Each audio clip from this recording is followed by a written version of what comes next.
Hi, I am Jennifer Purcell, and welcome to my podcast, Living with an Invisible Learning Challenge, where we will discuss, discover, and learn more about the challenges and triumphs of those with NLD and other learning challenges. I do have a website for this podcast, and it is called livingwithnld.com. I also have a Facebook, Instagram, and Twitter account for the podcast.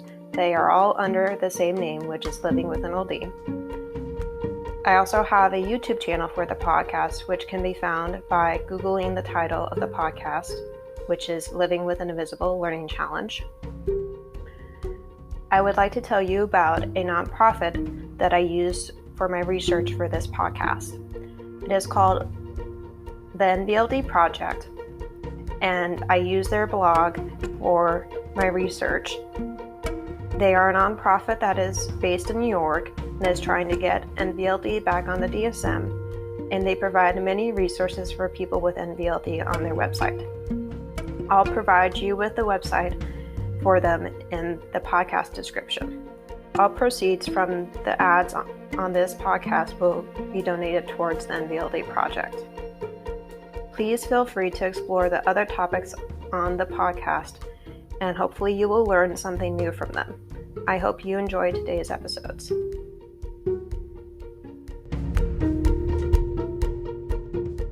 I also want to mention to you that I just launched my podcast swag on Wednesday of this week and have a page for it on my website, and I will also send you the link to it in the podcast description, and I will also send it to you in the newsletter that I usually send out on Fridays. I am now selling t-shirts, water bottles, and a backpack, and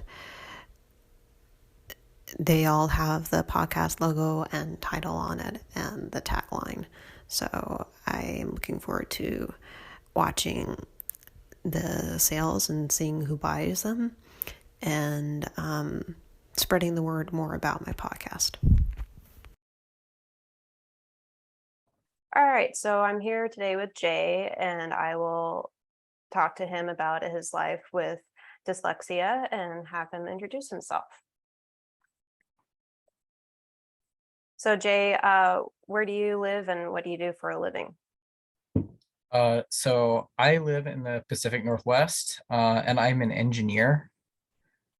I do bioengineering, medical devices, that type of thing.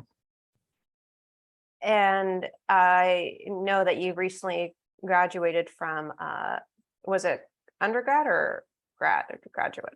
Master's degree, yeah. Okay. How is that with dyslexia?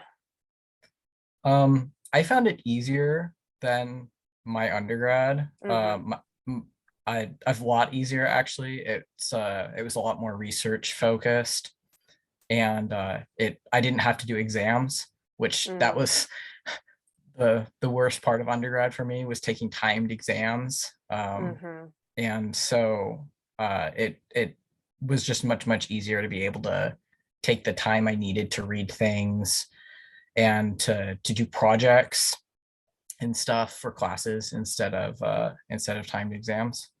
So. Yeah, that makes sense. When I think about back to when I was at Berkeley and doing time exams, that was hard for me too.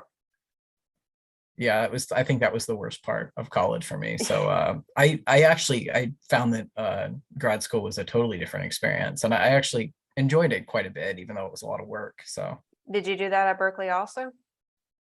What thing? The grad school. Grad school? Oh no, I did grad school at a university in the Northwest. Oh, okay. Which is gotcha. where I'm still living. So so when were you diagnosed with dyslexia? Back when I was in, I think, like first or second grade. So when I was pretty young. I mean, it was obvious that I was having issues with reading and math, and reading was particularly difficult. And back when I was a kindergarten, first grade, my teachers started saying, hey, there's some kind of issue here. kid needs to be screened, and told my parents that. So So it was pretty obvious. yeah, it was pretty obvious to my teachers, and it was obvious to my teachers all the way through college. So Mm-hmm. I had teaching assistants in undergrad. you know if there were times when I wrote letters backwards and things on exams, and they'd say, is this what you meant? And I'd be just, Mm-hmm. yeah, that's what I meant. Like, but yeah, it just happens sometimes if I'm in a hurry. Yeah, that makes sense. I know for me, when I was diagnosed with NLD in college, I I think part of it is dyslexia for me too, because when I was little, I used to make hand make birthday cards for my family, and I would have them open the wrong way. um, and my mom, didn't bother to tell me that until I was older and I could understand the difference. Oh yeah, that makes sense. I Yeah. I tended to invert my letters a lot, which I still do Mm-hmm. sometimes. Like especially Greek letters in college on math Oh, assignments was, if I was doing it fast and I was stressed and crunched for time, there were times when I would flip them back and forth, and people would point at it and say, that's not what an alpha looks like. It's the other way. And I mm-hmm. did that a lot when I was a kid too. Learning how to read was kind of a pain, and writing was always kind of a pain. Yeah, I don't like writing either. My handwriting sucks. Yeah, I try to avoid it. I do a lot of I with the work that I do, I do a lot of CAD, computer aided design stuff, and so I do a lot of Mm-hmm. kind of graphic design manipulation, and that's much more my thing. So Yeah. So, do you know if you were born with dyslexia or? I I I think so. I think it's just Mm-hmm. always been this way ever since I've been aware of it. Uh, ever since I was at the very beginning when I was trying to learn to read, it was always that way. So Yeah, th- that makes sense to me. I also noticed that, I don't know if you've experienced this, but whenever I write my podcast script, I have to underline it. Otherwise, I skip a line when I'm reading it. oh yeah, I do that too. And when I'm reading things, I actually specifically like put my finger under the text and like follow the Mm-hmm. text with my finger. Otherwise, if it's a paragraph, my eyes will get lost in the text. And yeah, it's a lot easier to do following Yeah, something and or underlining it, or use a or even ruler. like using a piece of paper and like Yeah. printing it out instead of trying to read off of a screen makes Mm-hmm. it easier. Yeah, I can imagine that. Um, so how did you know you wanted to do engineering? Because I know that involves math. Yeah, a lot of math, a lot more math than I would have liked to do. Mm-hmm. Um, I always just loved building things ever since I was a kid. So that's I'm sorry if you can hear my cat meowing in the That's background. okay. Um, so I always loved building things ever since I was a kid. I always played with Legos, and Mm-hmm. I wanted to do something where I could design things and build things and solve problems, because that was always what I really enjoyed doing. And so I figured, oh, engineering would be a good way to go, and it's a little less reading and writing than other majors. Mm. Although the math can be difficult, and it was difficult for me when I was growing up too. But if I understand the concepts and stuff, and so it's more of just sort of getting it out onto the piece of paper, or kind of absorbing Yeah. it from a piece of paper. So if I'm like listening to lectures and trying to understand concepts, or doing a project where I'm designing something in engineering, and if I have to use math, that's not difficult for me. So that's kind of why I chose to go down the engineering route. That's good. And that makes sense because it seems like the reading and writing is a little more challenging than the math. Yeah, yeah, I think so. Okay. It's more time consuming too. Yeah, that's true. Um, since you've had dyslexia for a while, how do you feel about having it? It's a bit frustrating. Uh, it's I guess that I think there's some there's probably some benefits to it.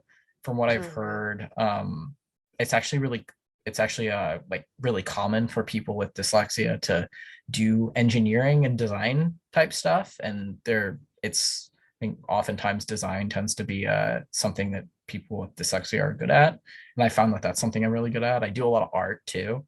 I almost became an artist. I almost studied art or Mm. architecture actually instead of engineering because I really like the design and that kind of thing. And so um, I think that's, probably a benefit to it. And I think potentially I'm also just more empathetic towards other people that are challenged with things because like I Mm-hmm. understand what it's like to like I would come home crying after school when I was a Mm-hmm. kid because it was just so frustrating for me. And I think I'm maybe more understanding of things than I would be otherwise. Yeah, I can relate to what you said. I remember crying whenever I would do math or writing because it was so hard. Um, and it didn't get easier for me until I got tutors. So, I can relate with that. And like you were saying, for NLD is different than dyslexia, but we both can be empathetic about other people who have challenges as well. Yeah, yeah. And I think that it's a big benefit to it, even though it can be frustrating Yeah, to deal with it. definitely. Um, so you were talking a little bit about your challenges already, but you can expand on them if you want. Yeah, so I mean, it's just basically it can be frustrating to have to read through things and to have to like to be slower at reading through things. I know that when I was a kid and even up till college, sometimes people would make comments, and I think people thought that I was less intelligent or something because I Mm, had difficulty with it versus it's not that's not what it's about. It's and people can be kind of judgmental because they don't mm-hmm. understand. Um, and or even unwilling to help with things or whatever, and um so it can be annoying to deal with sometimes, and I think that I've developed coping strategies as I've gotten older. It was a lot harder for me when I was a kid than it is now. So I think sort of knowing my strengths and my weaknesses and kind of having an understanding of how to cope, um, and using those coping strategies is helpful. Yeah, I would agree with that. Being able to have like you were saying, being able to have some coping strategies. Are there any coping strategies you're willing to share that you use? Yeah, I mean, there's things like I had said, putting my, following words with my finger Mm-hmm. when I'm reading them, I found is really helpful. Um, Using different fonts like sans serif fonts. Mm, So it's like not like Times New Roman, something like that, which has the little edges on them. So, sans serif, things like Arial, it's a little easier to read. Um, mm-hmm. or Helvetica or whatever.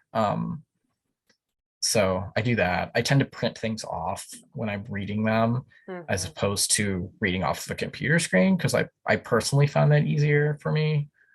Um, I'm still really bad with left and right. So if somebody says left or right, I have to like process it, and it's not automatic for me. I think that's part of the dyslexia. So I normally like I have family and friends will like just point instead of saying Mm, right or left to be like it's that way, go that mm-hmm. way, turn that way if I'm in a car and I'm driving. Um, so there are things like that I do that make it a little easier, and just knowing that it takes me a little longer to read than the Mm-hmm. average person. So if I'm going to have to read something in class or go over it, like when I was in school, I'd go like print off whatever we had to read, and when I was reading through it before I got to class, I'd highlight and underline certain sections that were important. So it would be easier for me to find them. And I'd sort of have a note of what I wanted to say. Mm-hmm. So I think those are things that I used. That makes sense. And those seem like they're helpful too. I I also mess up my right and my left. um, for me, like sometimes when I'm like if I'm looking at like if something has a picture and then text next to it, it's flip-flopped in my mind where the picture and then the text instead of the other way around. So I can relate to that. Which is tricky because like if I do some design work too for my admin job, and I was trying to design a newsletter, and it was alternating the text and the where the photo was, if it was on the right or the left. And I was like, okay, I have to make sure that I'm alternating it the right way. So yeah, that's tricky. But yeah, you know, for me, it's hard for me to like, if I want to read a book, it's hard for me to do that. I'd rather do an audiobook. Oh yeah, I do that too. I listen to a lot of podcasts and stuff because I really love learning. And so Yeah, I totally do that too. I totally understand. Audiobooks and podcasts, definitely the way to go. yeah. I just feel like it's easier to go through it. I mean, then you're not reading and flopping the letters. Yeah, yeah. And it's easier like for me to pay attention to the content. I feel like when Hmm. somebody else is presenting it in that way and sort of reading it for me. So yeah. I agree with that. Yeah. I was going to actually ask you with the driving, does dyslexia play a part with that or I don't think so. I not mean, for at you? least not for me personally. Yeah. Oh, that's Yeah. good. Because I would imagine that for some people it could with, maybe with the right or the left piece, or I don't know.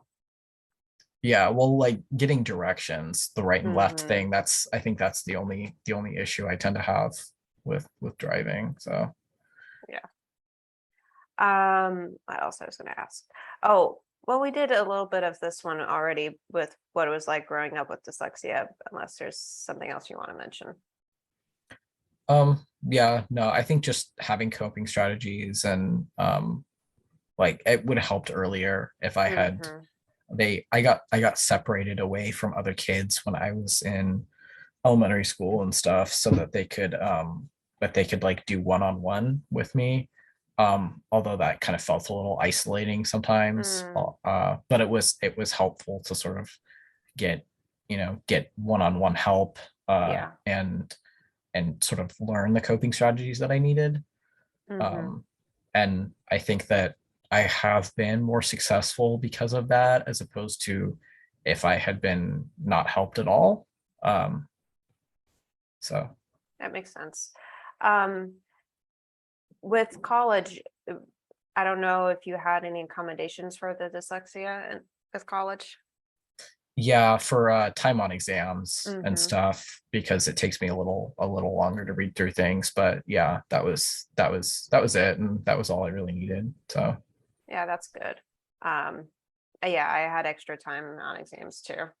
Um, and if it was a math exam, I I know I used a calculator, but I'm like you where I had to write down formulas because I couldn't remember all the symbols, but I knew when to use them. So like you were oh saying with the yeah. concepts, I was like, I know when to use this. I just can't memorize all those formula, all those symbols. Um, it seems like your family and friends are pretty supportive with dyslexia. Is that true? Yeah, I think they're understanding of Mm-hmm. it, and they'll help if I need, if I'm having some sort of issue with something. But in general, I found that the coping strategies I have tend to work pretty well. Yeah, it seems like you got a good set of those, and um, it also seemed like you were touching on this one a little bit with the gifts or talents you have with dyslexia in terms of design being your thing or engineering. Yeah, I think it also helps that I've sort of found what I'm good at and I do Hmm. that. as opposed to trying to do something I'm not good at, I guess. I also think that it's not, obviously there's a range of things that people struggle with and how difficult it is for them. And I think I'm more on the mild end of the spectrum because I can read things when I need to. It just takes a little longer, and I just have to be careful to follow my finger in the text so I don't, so that I can sort of um, focus on what I'm actually reading at that moment. So I think that that's sort of, it's beneficial to sort of understand where I am and what I do need help with. So Yeah, yeah, that makes sense to me. Especially, I mean, I'm also on the mild end of NLD, so um, it's similar to autism where there's this, like you're saying, there's a spectrum of challenges, and I like I was saying earlier with the reading for me, it's maybe you've had this, but if I read a big bunch of text, I just get so tired trying to decipher and understand it. oh yeah, I definitely have to give myself breaks. Yeah, because it's like if you can't understand what you're reading, like if it's really deep, something with engineering, or for me was sociology was my major, so social theory was definitely hard to understand. Oh yeah, yeah, and I do a little reading, give myself a little break. I get headaches and stuff if I try doing too much at once for too long. So yeah. Yeah, I do too. Is there something that you wish the world would know more about dyslexia? That it's just something that some people deal with, and it's just sort of uh it's I think a big part of it is that it's just it can affect like learning and reading. But like I'm a normal person, and I'm smart, and it's like it's just something that I deal with, and like it's Right. not, like I think people tend to make a lot of judgments about it, and they don't quite understand, and people make ignorant judgments. And so like I think it's helpful to just understand that like a lot of people deal with it, and it's just, and it is on a spectrum, and it's, I don't know, I wish people were less judgy sometimes. Yeah, I do too. I mean, um, they definitely are judgmental about NLP too, because like dyslexia, it's kind of invisible. Um, I mean, I guess dyslexia is a little more obvious with the flipping of the letters or the numbers. Um, but still, I think there's some invisibility part to both. And it, like you were saying, if they don't quite understand what it is, then they can be ignorant about it. Yeah, yeah. Yeah. Um, do you ever wish you didn't have it? Yeah, especially when I was a kid, I really did, because it felt isolating, and I think people like would assume that it was an issue with like my intelligence, not an issue with reading or of being able to sort of get things out of my head and then back into my head when it comes in text forms. And that was quite frustrating for me, is to like express to people like, no, like I get the concept, I'm just I'm having trouble like with this particular part of it. And that was quite frustrating. And so I now, as I've gotten older, I can understand benefits to it, and I kind of understand that um in the literature, people have uh, done studies involving people with dyslexia, and what we're good at and not as good at, and there seems to be a benefit in certain areas like graphical processing of things, and ability to do design. And there's quite a few really good engineers that have it, and it's actually surprisingly common with engineers. Hmm. And so there seems to be some sort of ability with 3D spatial things, processing, that tends to be a bit better. So it's kind of interesting. It's not completely understood sort of how it happens. It seems like it's probably partially a genetic thing, something to do with the brain, but it's not Mm-hmm. 100% understood, um, how exactly everything works. So I think there seems to be some benefit in terms of that. Like, so I can sort of appreciate it now more than when I was a kid, and it was mostly just, this is really frustrating for me. Yeah. So Yeah, I can see where that would be helpful too, because like you were saying, you're doing something that you're good at, um which is makes it easier, because then you're not trying, you probably have less frustration of trying to do it then. yeah, yeah. Well, and also just knowing, like, okay, if I try to do that, it's gonna be really frustrating for me. So Yeah. I'm gonna like try to do it a different way or whatever. Hmm. Yeah. Yeah, I can relate to that, where whenever I go through my finances with my mom, of trying to like balance my budget, I get so frustrated because it's hard for me to grasp that concept. Um, I'm getting better at it, but it's still challenging.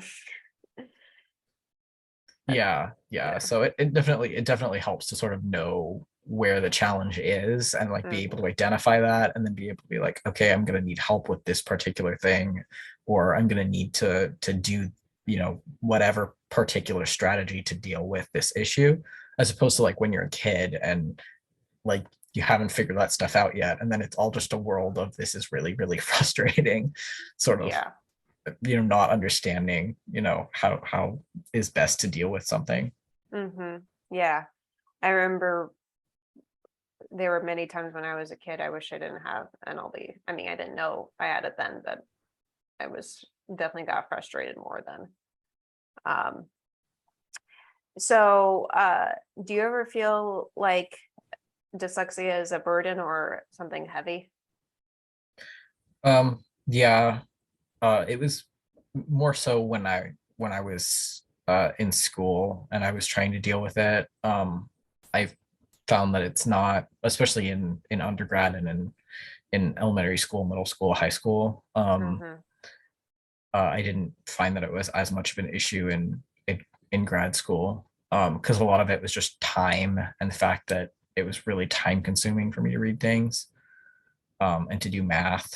Uh, so it does feel like it sometimes, but I think when I stick to doing things that I'm better at, Hmm. and things that I don't find as much challenge with, um, it's a little less frustrating for me. So, That's good. but it does feel like a burden sometimes, though. Yeah.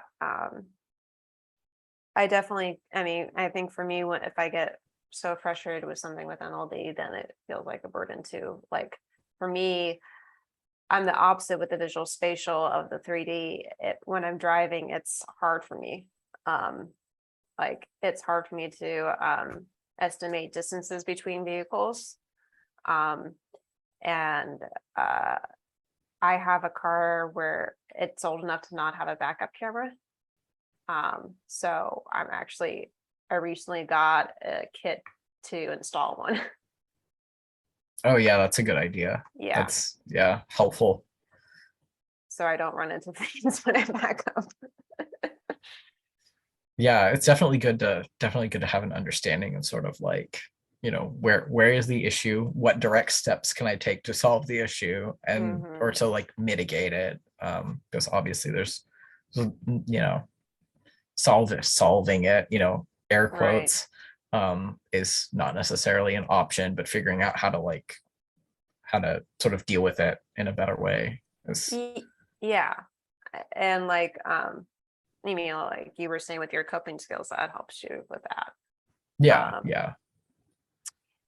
Let's see. What would you tell others who have dyslexia as motivation for them when they get discouraged? Um,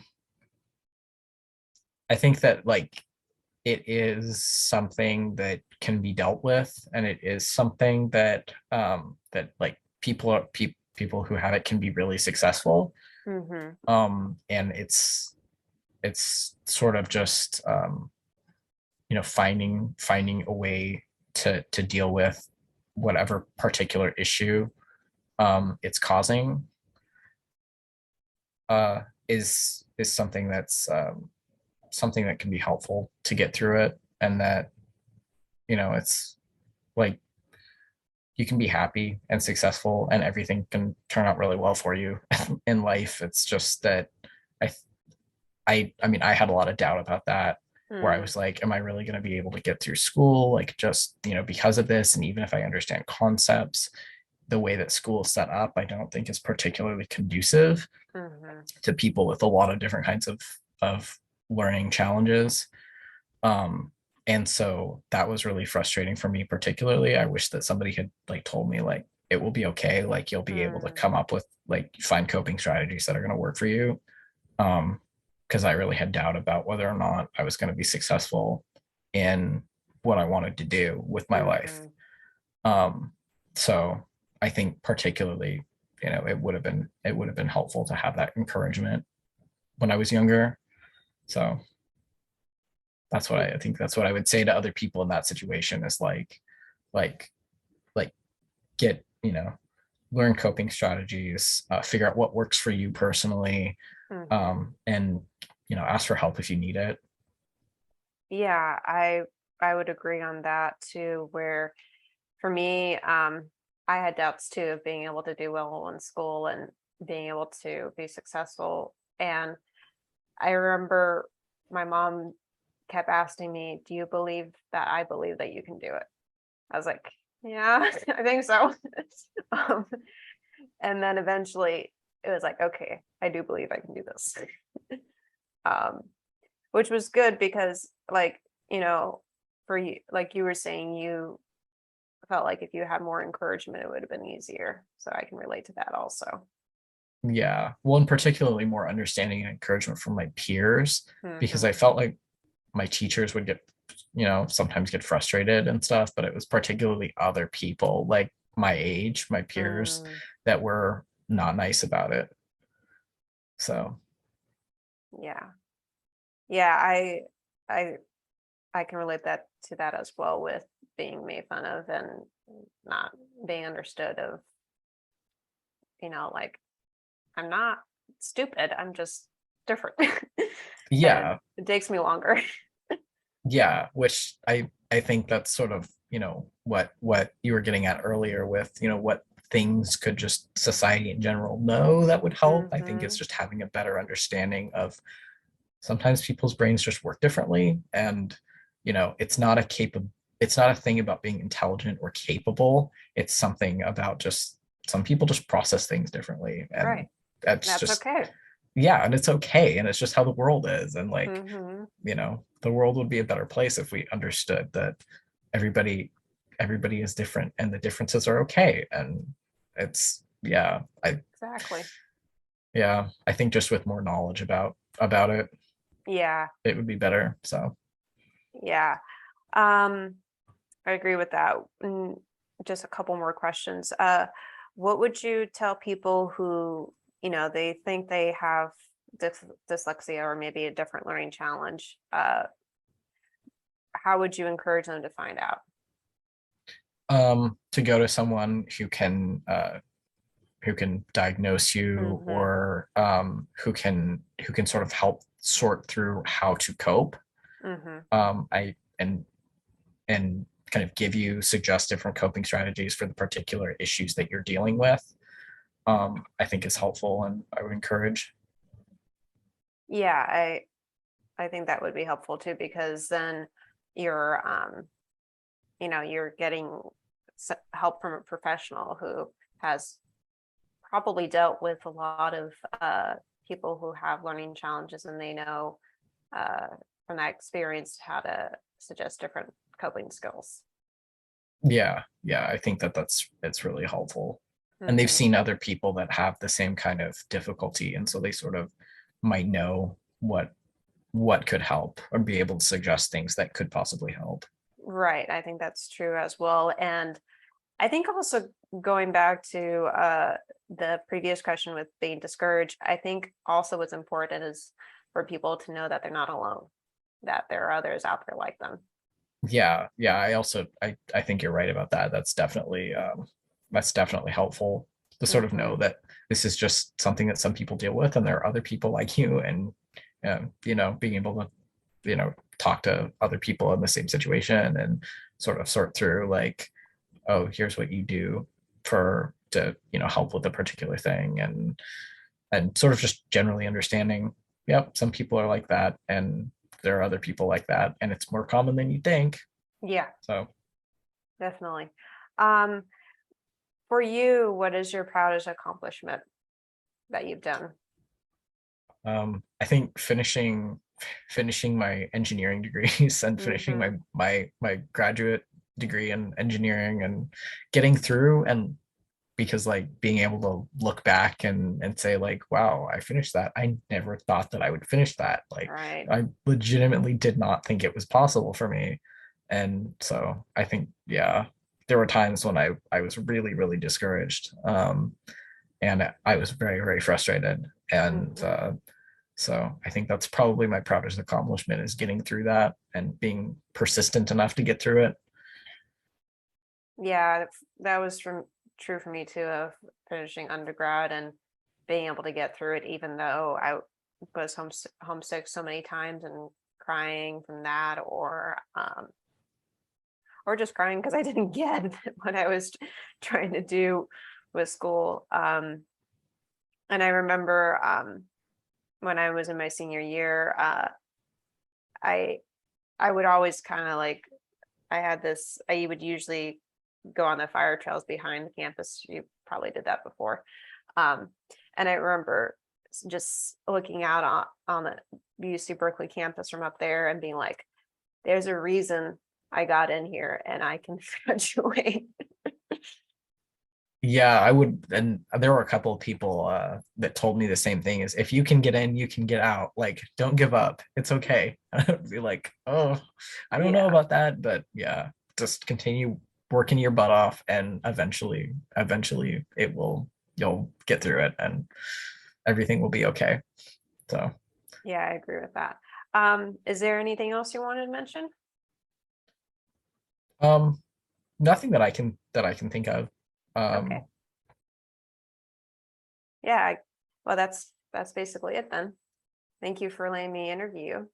oh yeah, yeah. Thanks for doing this. I think it's a good good thing to do to sort of raise awareness about the challenges that you have and that other people have, and that sort of getting out there that like there are ways to deal with things, and there's a community of people that are dealing with the same things. And Hmm. so yeah. You're welcome. Yeah, I think it's good too to be able to raise awareness and understanding about it, and being able to, like you said, know that there's a community out there of people to um, that you can, I mean, talk about your challenges, and you know, feel like you have somebody that can relate to that. Yeah, yeah, so yeah, good on you. Thanks. All right, I'll stop it here. I also want to take time to let you know that this podcast is sponsored by Spotify. And if you would like to support this podcast and keep it going, you can donate through Spotify, or you can donate through Patreon, which is also a sponsor for podcasts. And on Patreon, I started to put different material up there. For $5, you can get some episodes that don't have any ads to it. And for $10, you can get the same episode along with the transcript for it, at least the link to it that is on my website. And you can listen to the episode while you read along to it. And also, BetterHelp sponsors this podcast, and BetterHelp is an online therapy program that has helped millions of people get out of whatever situation that they may be in that it requires therapy, whether that's depression or anxiety, or maybe they're going through a difficult period with being a healing from something in their past that happened. I know for myself, I've been in 8 years of therapy with a different online program than BetterHelp, but I can speak in general terms that therapy is very effective and can help you change your life around for the better. It certainly has done that for mine. And I provide all the links for these sponsorships in the podcast description if you want to check them out. Thank you.